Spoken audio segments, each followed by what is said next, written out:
Mga kababayan, mga katambay, si Katambay Manong po dito po sa Tambayan Makabayan. Nagbabalik po muli para po magkomento po sa inyo. Magandang araw po muna, tanghali, hapon, gabi. Madaling araw po sa atin lahat. Saan man sulok ng ating bansa o saan man sulok sa kabila ng panig ng mundo, tayo naroon, maingatan po tayong lahat mga kababayan. Ito po, komentuhan po natin mga tambay. Ito po, putok na po ito. Balitang-balita na po sa mainstream media mga kababayan. Ito pong gagawin po. Ito pong gagawing pag-iimbestiga dito po sa Dolomites. Ito pong party list. Yung party list po ng Bicol Saro party list na si Representative Terry Ridon, mga tambay. At talagang kailangan daw pong may managot dahil ang pinagmumulan daw po ng baha ay ang Dolomites, mga tambay. Ito pong paglinis at paglagay ng Dolomites sa Manila Bay. Sa napakahabang panahon na po, yung lagi ko po sinasabi, hindi pa po ako tao, ay bumabaha na po riyan, mga kababayan. Hindi natin malaman kung anong klaseng utak meron itong representative na ito, mga kababayan. Palibasa, wala po silang maipakita, mga kababayan, doon sa ipinagmamalaki po na 5,500 flood control. Ito po'y ginagastusan humigit kumulang sa loob ng 1 taon, sa loob ng 12 buwan, na hindi daw po bababa sa 255 billion, mga kabayan, ang proyektong ito na ipinagmalaki po last SONA pa. Ngayon, darating na naman po ang SONA, ay hahanapin na naman po natin dahil panay po ang pagbaha natin. Pero kailangan po isisi sa Dolomites, mga kabayan. Ang pondo lang po, natapos po itong Dolomites at paglilinis sa Manila Bay, ay wala pa pong 400 million, mga kabayan. Pero kailangan po managot ang Dolomites at paglilinis na ito. Pakinggan po natin itong napakagaling na representative, mga kabayan. Ang tingin po natin dito, ang tingin ko po, mukhang ito po yung sinasabi nga, garbage in, garbage out, mga kababayan. Ang pumapasok sa bibig ay basura at basura din umano ang lumalabas dito sa kanyang sa bibig, mga kababayan. Pakinggan po natin. Okay, so yung pong House Resolution number 56 ay basically para imbestigahan yung pong Dolomite Beach project po na ito. Una, yung pong necessity ba, kailangan ba talagang ginawa ito nung pong panahon na yon. Pangalawa, yung cost po nito. Tapos pangatlo, yung actual impact na po nito sa pagbabaha sa Metro Manila. Kasi binabanggit na mismo ng Metro Manila Development Authority na cost po ito ng flooding, no? Ito pong actual project na ito. Kasi nga, nagsara ng 3 lagusan ng tubig nung pong kinasa, noong 2020, ito pong proyekto pong ito. So basically, ang tanong natin dyan, bakit nyo ito ginawa? Ibig sabihin, ang pangako po ng Dolomite Project noon, kasama yun sa binanggit nila, it should prevent coastal flooding. Ang tanong natin ngayon, sabi nyo coastal flooding, pipigilan nyo, bakit naging sanhi bigla ng flooding po ito pong proyekto na ito? Do you see na may accountability, liability at DNR po dito? Well, absolute accountability po ito. Kasi, una, the Dolomite Project was never in the NEDA master plan. Ibig sabihin, sumulpot po ito parang kabuti. Dito po sa DNR line item budget for the 2020 budget. So, merong dapat magpanagot bakit nakasali po itong proyekto na ito.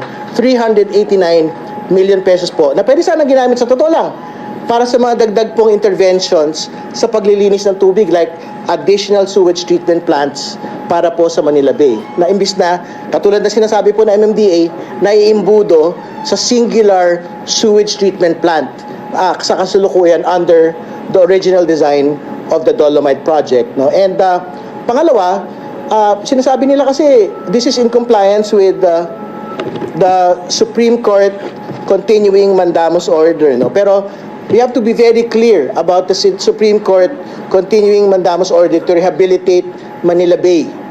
Ang sinasabi po ron, very specific, improve the water quality of Manila Bay.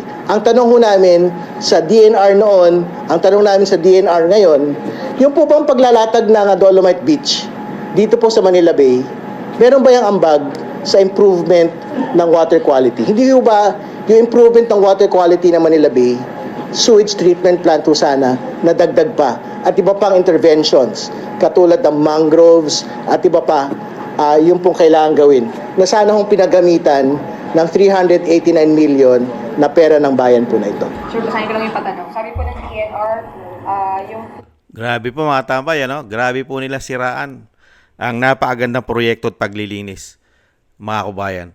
Ang dapat po pala dito sa representative na ito, lahat po ng ginawang paglilinis doon, mga basura, ilagay po sa kanyang bahay, sa Bicol. Doon po itambak na itambak. Hindi kaya? Grabe po ang ginawa po dyan. Napakahabang panahon na po yan. Wala po nakaisip niyan na yan po ilinisin, ha? Linisin at pagandahin. Ngayon, tourist spot na. Ngayon, tanungin mo ang mga nakikinabang dyan, lalong-lalo ang mga Pilipino, mga kababayan natin Pilipino, na nagugustuhan yung programa na yan. Milyon-milyong Pilipino nakagusto sa programa na yan. Hindi po ba? Ang tanong po natin, nasaan yung solusyon nyo para sa pagbaha? 255 billion ang pinopondo po dyan sa mga sinasabing paglunas dito sa baha. Dahil alam naman po natin ang Metro Manila ay bahain na po yan. Dahil nga po sa number 1 po sa kakulangan po ng mga disiplina ng mga tao dyan. At syempre yung mga oligarko na kanilang mga negosyo ay isa rin pong nagbibigay ng problema dyan. Dahil po napagbabaran na po na napagbabaran ang sinasabi pong mga lagusan ng tubig na yan. Hindi po ba? At yung disiplina. Pero nasaan po ang solusyon ng flood control? 555 plus 5,500 flood control ang natapos na. Nasaan po yun? Pero ngayon, kailangan imbestigahan ng Dolomites na nakakahalaga lang ng wala pang 400 million. Pero yung sa kanilang trabaho, wala tayong nakita ni isa na ipinagmalaki nila. Ito po yan eh. Ito ang dapat mong questionin eh. Yung mga tao na naglinis dyan at gustong gumanda yan, at yan po, majority ng Pilipino na gustuhan po yan. Naging tourist spot pa nga ngayon yan. Tourist spot. Hindi po ba, ibalik tanaw lang po natin itong paglilinis dyan, mga kabayan. still looking for a new job? Ibang klase po kasi itong grabe itong ito po.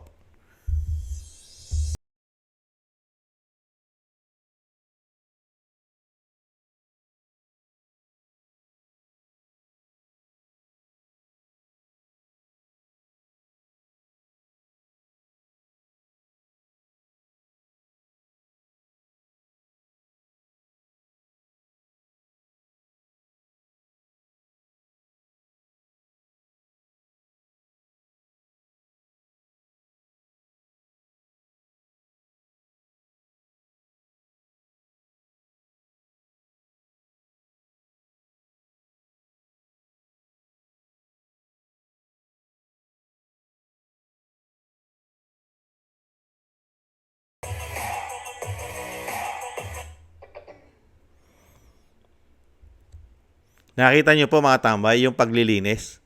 Ayan po. Nakita po, grabe po ang ginawang linis po ng ating mga kababayan at gobyerno, nagsanib puwersa. Libre po yan. Puro volunteer po yan. Di po ba?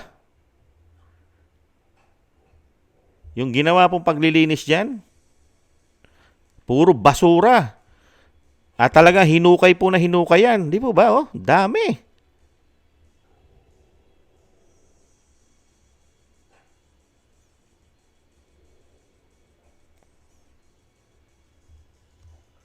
Nakapagtataka rito, dito po sa congressman na ito, ng Bicol, yung representative ng Bicol, itong party list po ng Bicol Soro party list. Grabe po ang utak nito. Mga tambay, ito po yung tinatawag yata umano na utak basura o utak biya. Wala kang makitang malaking programa sa administrasyon. Ang sisisihin mo, yung magandang programa nung nakaraang administrasyon. Ito po yung mga tinatawag na utak biya, di umano, mga bayan. At ito naman po yung sinasabing paglinis. Nalilinis nga po yung tubig dyan eh. Nalilinis mo yung tubig. Yung pumapasok po dyan, nalilinis. Di po ba? Ito po yung ginawa po nila paglilinis dyan eh. Kasi para hindi na po dumumi halos ang tubig dyan sa Manila Bay.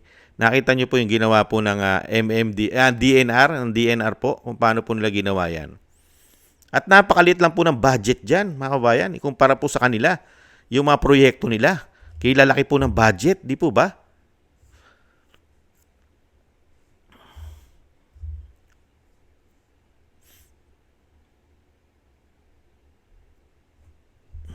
Setup ko lang po mga kabayan. Kaya grabe itong gobyerno ngayon mga katambay.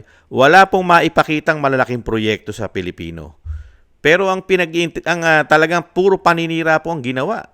Yung mga proyektong kapaki-pakinabang, napapakinabangan ng milyong-milyong Pilipino. Yung pa yung ito po. Resources na iligal. Ito po, anuhin ko lang po. Ito po, nakita niyo po yung mga illegal na ginawa po dyan na talagang pag-ayos. Kinumpirma ng Department of Environment and Natural Resources na iligal ang 4 na drainage pipe na nadiskubre sa pampang ng Manila Bay sa kahabaan ng Rojas Boulevard. Nakatago sa malalaking bato sa baybayin ng mga naturang imburnal kung saan dumadaloy ang maduming tubig.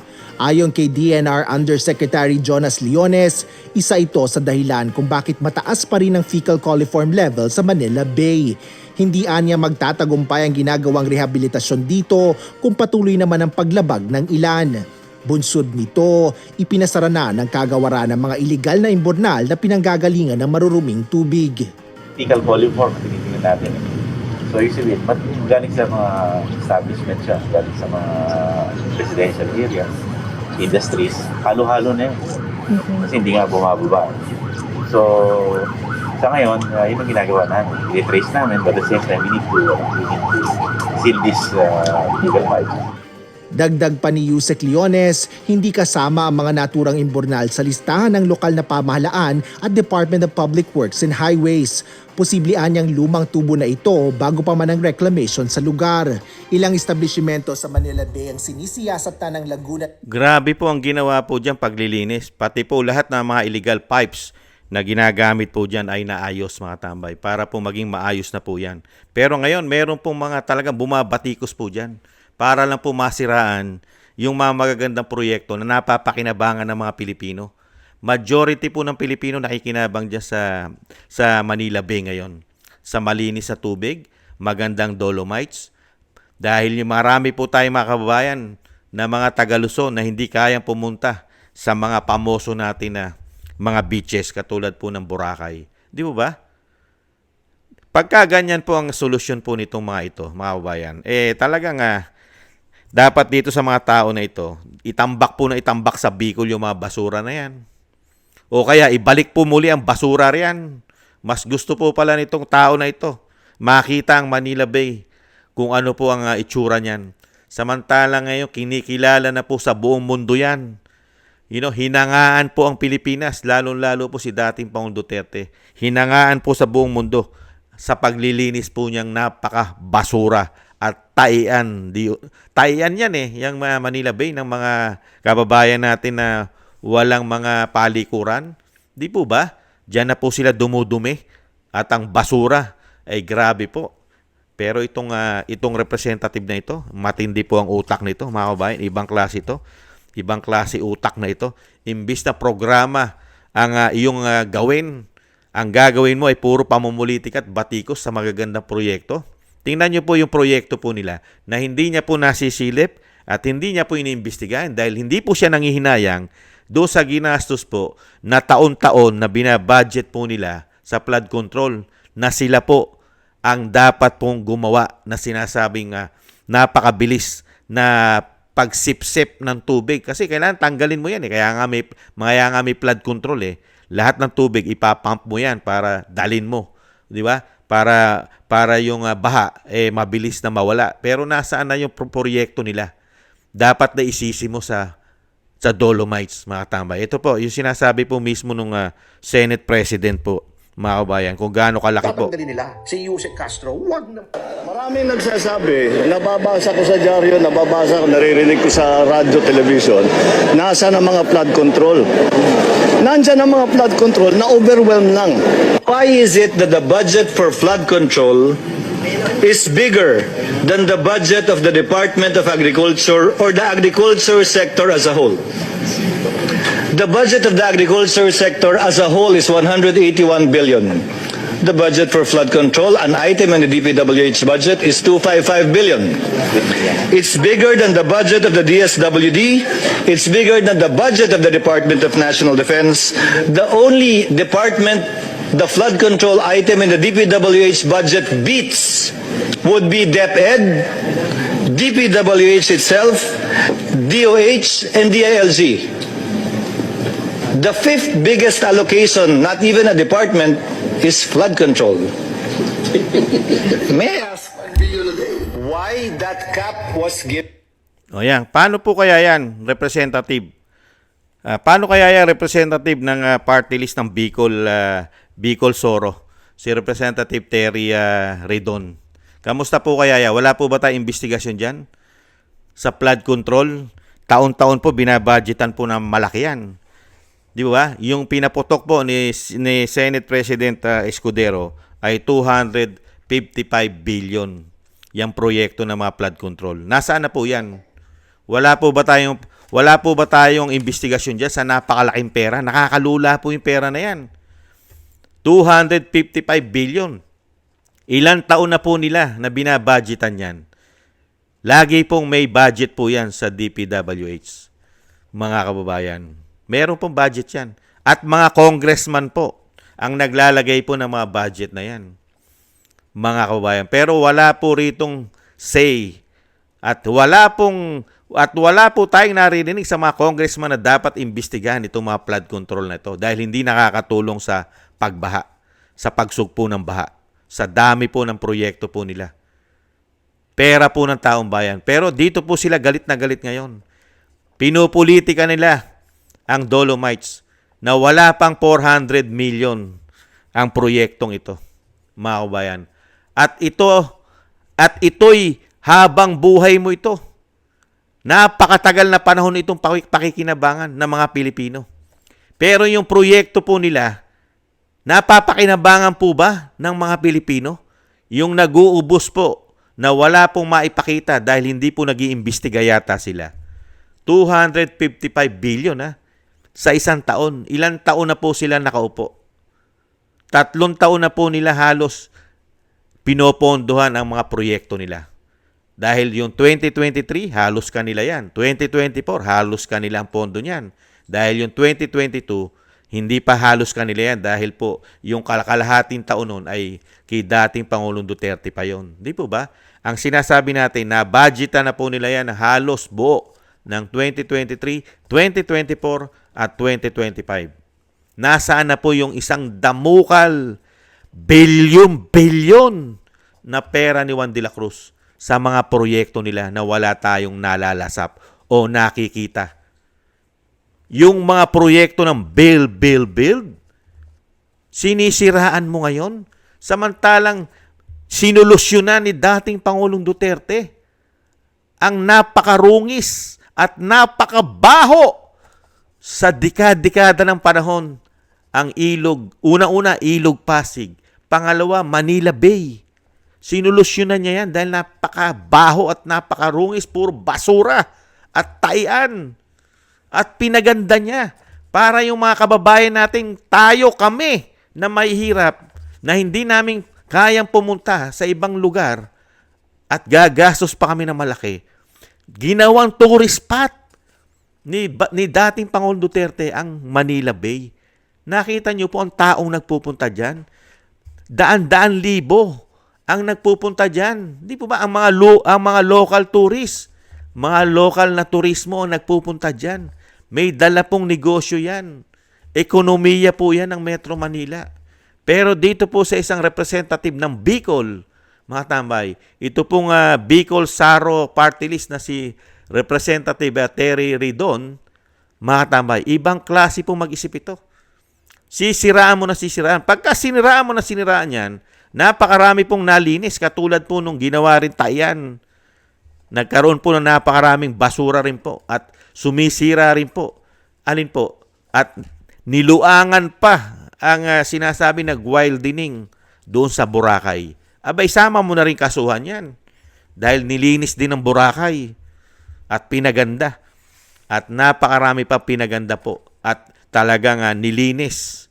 Hindi po ba? Nakikita ng taong bayan ang proyekto ni dating Pangulong Duterte. Napapakinabangan namin. Pero ang mga proyekto po nila, napapakinabangan po ba natin ng 3 taon na? 3 taon na. May napakinabangan po ba tayong proyekto nila?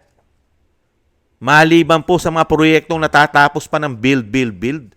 na kine-credit na po nila. Hindi po ba? Ibang klase itong party list na ito, mga tambay. Ito'y basura po ito mag-isip. Basura. Ang kailangan po natin, solusyon. Ang pagbaha ay hindi mo pwedeng i-single out sa Dolomites. Dahil matagal nang binabaha yan. At ang isa pa, napakaiksi lang yan. Napakaiksi lang po nitong Dolomites. Para ibintang mo lahat dyan. Nakakaano lang po, no? Na meron pong ganitong klaseng mga Pilipino at meron pong ganitong klaseng politiko na humahawak po ng napakalalaking budget para solusyonan ang problema. Ang ginagawa po nilang solusyon sa problema, manira ng manira. Pero yung pera na hinahawakan po nila para sa mga programa at proyekto, nauubos po't nawawala. Nawala po tayong nakikita umano na natatapos at naipapakita sa mga taxpayer doon sa pera na ginagastos po nila ayon doon sa sinasabi nilang mga programa na makakatulong po at magbibigay ng solusyon. Dahil walang maipakita, kailangan po manira ng manira. Ganyan po katindi itong mga politiko na ito. Basura po ang mga isip. Basura magdesisyon, basura mag-isip, mga kabayan. Ibang klase itong mga tao na ito. Ang trabaho nyo magbigay ng solusyon, hindi mamulitika. Kaya po wala silang nagagawa kundi pamumulitika eh. Nauubos ang pera natin sa politika. Hindi po ba? Hindi katulad ni dating Pangulong Duterte. Hindi po siya namulitika. Wala siyang sinisi sa mga kakapalpakan na napakarami na hindi natapos nung kanyang sinundan. Lahat ng hindi natapos, ipinagpatuloy niya na wala siyang pinulitika. Trabaho siya ng trabaho, kaya dami-dami niya pong achievement. Meron pa tayong pandemya. Meron pa tayong pandemya ang dinanas at meron pa tayong gyera sa Marawi. Pero nasolusyonan po lahat nang wala po siyang pinulitika. Hindi po ba? Pero ngayon, grabe po ang binabudget po natin taon-taon. Trilyon-trilyon po at umuutang pa tayo. Pero ang ibinibigay lang po sa ating programa ay puro pamumulitika. Pagpapabagsak sa mga Duterte ang programa na malalaki. Inuubusan yata ng pera. Umano nila yan. Ibang klase ka. Humarap ka sa mga Pilipino ngayon. Ito si representative ng Bicol Saro Party List. Yan. Yung mga Pilipino ngayon ang magsasabi sa'yo at tingnan mo kung matutuwa sa'yo ang majority ng Pilipino na naglinis dyan. Yung mga naglinis dyan at nagustuhan ng majority ng Pilipino, na luminis yan at napakinabangan ng mga Pilipino, naging tourist spot yan. At pwede nang maligo ngayon dyan. At pwede na rin mangisda. Yan, sila ngayon. Harapin mo ang mga Pilipino na nagustuhan yan, representative. Grabe kang mamulitika. Ang kailangan ay solusyon. Matagal nang binabaha ang Metro Manila. Lalong-lalo po yan sa may Rojas Boulevard na yan, yung kahabaan na yan. Matagal na pong binabaha yan. Ang kailangan solusyon. Hindi batikos. Naghahanap lang kayo. Naghahanap lang kayo ng damay dahil sa inyong mga kapalpakan ng inyong administrasyon di umano, mga kabayan. Yan po, mga kabayan, ang meron pong sumulpot na party list na Bicol Saro Party List na matindi po ang pagkabasura nito umano. Basura umano ang utak nito, mga kabayan. Ibang klase po mag-isip ito. At pananagutin pa ang milyong-milyong Pilipino na nag-volunteer para linisin yan at mapaganda yan at magustuhan ang proyekto na yan. Milyon-milyong Pilipino. Ibang klase ka. Samantalang kayo, media, ganyan po katindi po ang kasama yata umano ang media sa mga ganyang bagay para pabagsakin ng mga Duterte. Gamit na gamit po ang media. Kinakagat po talaga yan. Ganun po talaga eh. Yung sinasabi nga po ni Vice President at ni dating Pangulong Duterte, ganyan po. Ganyan, systematic po ang ginagawa nila. Lalong kung may pababagsakin po sila. Systematic. Gamit po umano ang media, makakaliwa, at syempre po yung gobyerno na nagpapabagsak sa kalaban nila. Umano. Ganyan po. Systematic po talaga. yung magagandang programa na napakalit naman ang pondo na ginawa dyan. Wala pang 400 million, sinisisi mo. Samantalang yung sinasabi mo maiibsan ng pagbaha sa Metro Manila at sa buong Pilipinas, bumabudget ka ng 255 billion, walang nakita si Juan de la Cruz, hindi mo sinisisi at hindi mo iniimbestigan yung nakakalulang pera na naubos taon-taon sa flood control. Ibang klase kayo, nakakati kayo ng tenga. Mga kabayan, ibang klase itong mga tao na ito. Bakit kayo pa nagiglilingkod sa amin? Wala na ba ibang matino na lingkod bayan sa ating bansa na dapat ay solusyon, hindi batikos? Solusyon ang kailangan, hindi batikos ang batikos. Hindi po ba? Maraming salamat po mga kabayan sa nagusto po ng ating Tambayang Makabayan sa YouTube at TikTok. At ganun din po sa mga nagko-comment, like, share, and subscribe mga kabayan. Maraming salamat po. At sa ating po mga subscribers, thank you po sa inyo. Mabuhay po kayo. Ingat po. At syempre po sa ating po mga biyaya na nagbibigay po ng tulong sa inyo. Shoutout po sa mga biyaya. Norba Garcia, Michelle Yamaguchi Vlog, Rosalina RK Team 888, Wills Bubbles 5697, si Arpel Villacorta, Teodorico Erguisa Jr., si Annie Jo, ako si Pilam, Jovelyn Watanabe ng Japan, si Jem Aris na United Arab Emirates, Baby Roman, Ate Isa na Cagayan, Julieta Silona ng Sydney, Australia, Gina Ray Solidides ng Berlin, Germany, Jake Yahut 4531 ng Maisog, California, USA, si Eric Hershio ng Canada, at si Kingston 123 ng Hong Kong. Thank you po sa inyo mga kabayan. Maraming salamat po.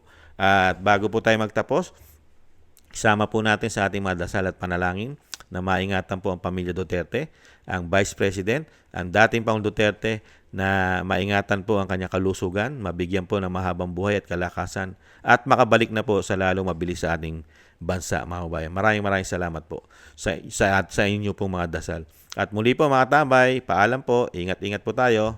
Bye-bye!